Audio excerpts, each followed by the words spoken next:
পাচারকৃত অর্থ ফেরাতে ব্রিটিশ সরকারের সহযোগিতা চাইলেন ডক্টর ইউনূস। ১.৫ মাস পর বাসায় ফিরলেন খালেদা জিয়া।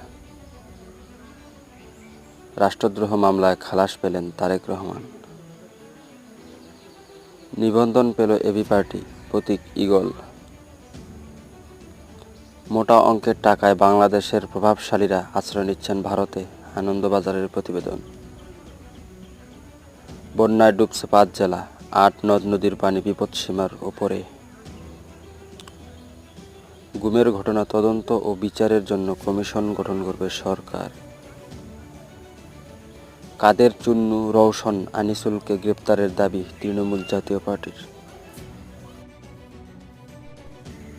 পাচারকৃত অর্থ ফেরাতে ব্রিটিশ সরকারের সহযোগিতা চাইলেন ডক্টর ইউনূস। ১.৫ মাস পর বাসায় ফিরলেন খালেদা জিয়া।